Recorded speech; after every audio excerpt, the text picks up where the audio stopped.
அடுத்தது ரூபாயை உலகமயமாக்குதல் மற்றும் பிராந்திய செல்வாக்கு.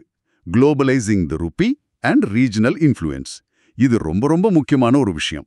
இப்போ இந்திய வங்கிகளும் வெளிநாட்டுல இருக்கிற அவங்க கிளைகளும் நம்ம அண்டை நாடுகள்ல, அதாவது நேபாளம், பூட்டான், இலங்கை, அங்க இருக்கிறவங்களுக்கோ அல்லது நிறுவனங்களுக்கோ இந்திய ரூபாயிலேயே கடன் கொடுக்கலாம். ரூபாயிலேயே வா? ஆமாம், இந்திய ரூபாயிலேயே. இது எதுக்குன்னா அமெரிக்க டாலரை சார்ந்திருக்கிறத குறைக்கிறது, நம்ம பிராந்தியத்துல இந்தியாவோட நிதி செல்வாக்க அதிகப்படுத்துறது, ரூபாயோட நிலைத்தன்மை மேல ஒரு நம்பிக்கையை உருவாக்குறது. இப்போ பிரிக்ஸ் நாடுகள் தனி நாணயம் பத்திலாம் பேசுற இந்த நேரத்துல டாலர் ஆதிக்கம் பற்றிய விவாதங்கள் நடக்கும்போது இது ஒரு முக்கியமான நடவடிக்கை. இதோட தொடர்புடைய இன்னொரு விஷயம் அந்நிய செலாவணி வரையறைய விரிவுபடுத்துறது. ஃபினான்ஷியல் பெஞ்ச்மார்க்ஸ் இந்தியா லிமிடெட் அப்படிங்கிற அமைப்பு இனிமே டாலர், யூரோ, பவுண்ட், யென் தவிர மற்ற முக்கியமான நாணயங்களையும் வரையறுக்கும். இது ரூபாய் மூலமான வர்த்தகத்தை எளிதாக்கும், ரூபாய் சந்தையை இன்னும் ஆழப்படுத்தும். இது நிஜமாவே பெரிய விஷயமா தெரியுது. சந்தைகளை வலுப்படுத்த வேற என்ன செஞ்சிருக்காங்க? முதலீட்டாளர்களுக்கு எதுவும் இருக்கா?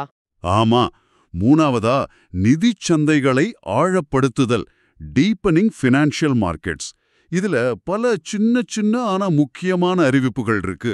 உதாரணமா ஐபிஓல பங்குகள் வாங்கறதுக்கான ஐபிஓ ஃபைனான்சிங் வரம்ப 10 லட்சத்துல இருந்து 25 லட்சமா உயர்த்த முன்மொழிஞ்சிருக்கிறாங்க.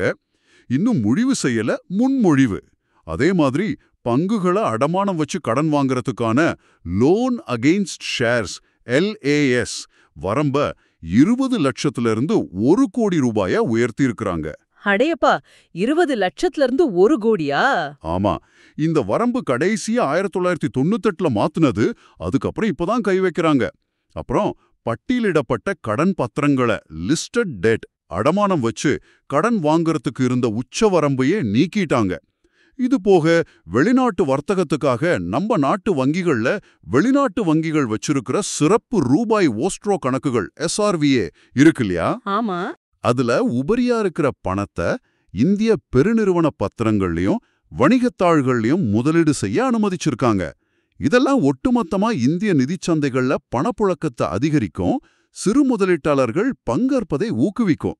அப்போ இந்த எல்லா நடவடிக்கைகளையும் ஒன்னா சேர்த்து பார்த்தா ஆர்பிஐ வட்டி விகிதத்தை குறைக்காமலே பொருளாதாரத்துக்கு ஒரு பெரிய ஊக்கத்தை கொடுக்க முயற்சி செய்யுதுன்னு சொல்லலாமா?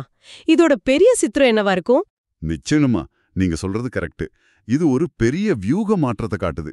ஆர்பிஐ இனிமே வட்டி விகிதங்களை மட்டும் நம்பி இருக்காம பொருளாதாரத்தோட அடிப்படை கட்டமைப்பை வலுப்படுத்தவும், நிதிச்சந்தைகளை நவீனப்படுத்தவும், ரொம்ப முக்கியமா உலக அரங்கில் இந்திய ரூபாயின் பங்கு அதிகரிக்கவும் தீவிரமா முயற்சி செய்யுது.